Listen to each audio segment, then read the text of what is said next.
What is negative self-help?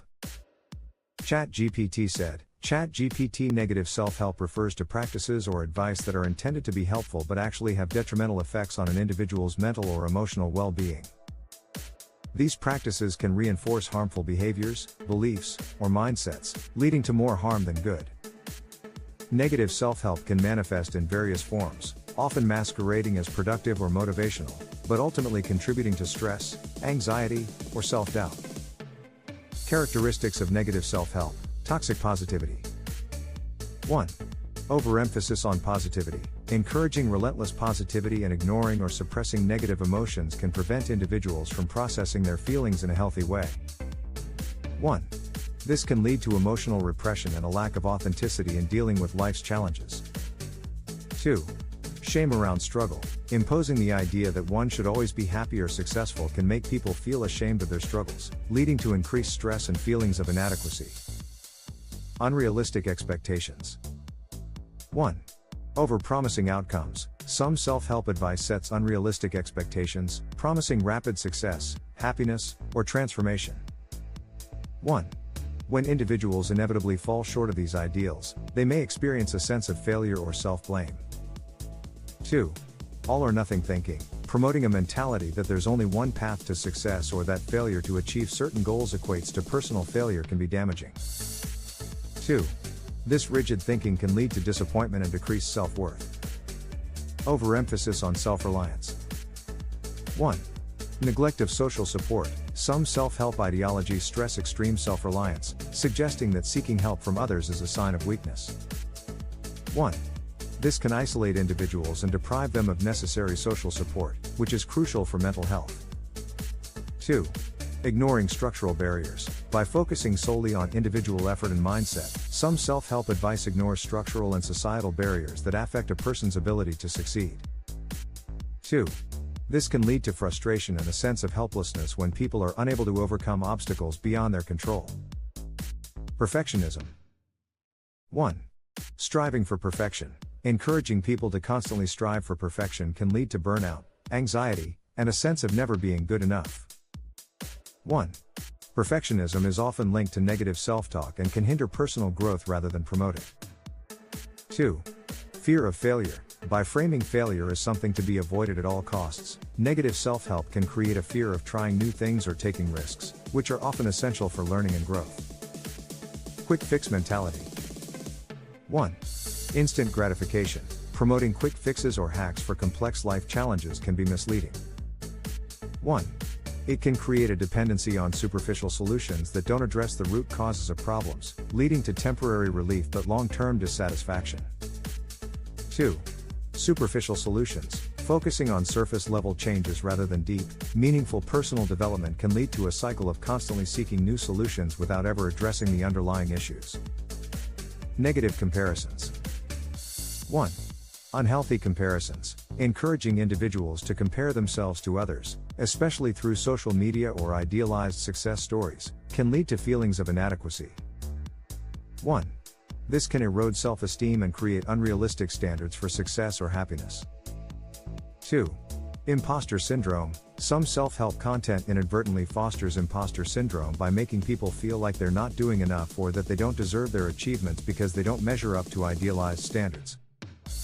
Examples of negative self-help. 1. Hustle culture. The idea that one must always be working or striving for success, often at the expense of rest, relationships, and mental health. 2. Fake it till you make it. Encouraging people to pretend to be something they're not can lead to inauthenticity and stress, as well as a disconnection from their true selves. 3. The power of positive thinking. When taken to the extreme, this concept can lead to denial of real problems and emotions, preventing individuals from addressing challenges in a meaningful way. Conclusion. Negative self-help arises when advice or practices that are meant to be empowering instead create unrealistic expectations, promote unhealthy behaviors, or ignore the complexities of individual circumstances.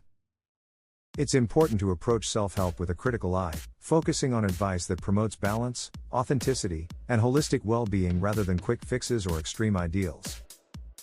4. You said, negative self-help sounds self-demeaning? ChatGPT said, ChatGPT. Yes, negative self-help can indeed be seen as a form of self-demeaning behavior. When self-help practices or advice reinforce harmful beliefs, unrealistic expectations, or toxic behaviors, they can contribute to a cycle of self-devaluation and self-criticism, which is at the core of self-demeaning. How negative self-help and self-demeaning are connected. Reinforcement of negative self-perception. 1. Perpetuating inadequacy. Negative self-help often emphasizes that you must constantly improve, achieve more, or be better. 1. This can make individuals feel that they are never good enough, leading to a diminished sense of self-worth. 2. Comparison and self-criticism. Encouraging comparisons with others or with unrealistic ideals can cause individuals to focus on their perceived shortcomings, fostering a habit of self-criticism and undermining their self-esteem. Promoting unrealistic standards. 1. Perfectionism. Negative self-help often sets unattainable standards, which can cause people to constantly fall short and feel like failures. 1. This constant striving for perfection is a form of self-demeaning because it disregards one's intrinsic value and worth, focusing only on what hasn't been achieved. 2. Toxic positivity. Encouraging people to always be positive, regardless of their true feelings, can lead to invalidating their own experiences and emotions, which is self-demeaning because it suggests that negative feelings are unacceptable or a sign of weakness. Discouraging authenticity. 1.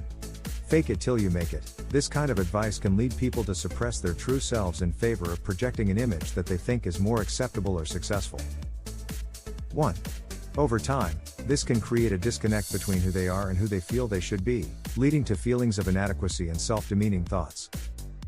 2.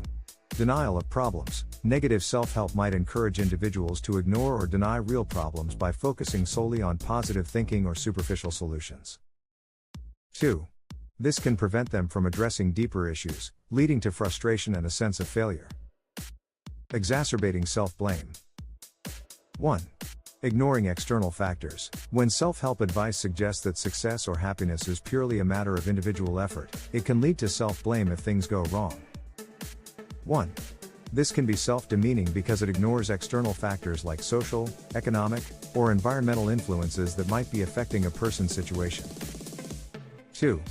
Creating a vicious cycle. The failure to meet the standards set by negative self-help can lead to a cycle of trying harder, failing again, and blaming oneself, which deepens the sense of inadequacy and self-demeaning thoughts. Conclusion: negative self-help can be a form of self-demeaning when it leads to internalized negative beliefs about oneself, unrealistic expectations, or a constant sense of inadequacy. It's important to recognize when self-help practices are contributing to self-demeaning rather than empowering growth. Healthy self-help should focus on fostering self-compassion, realistic goals, and a balanced approach to personal development, allowing individuals to improve without undermining their self-worth.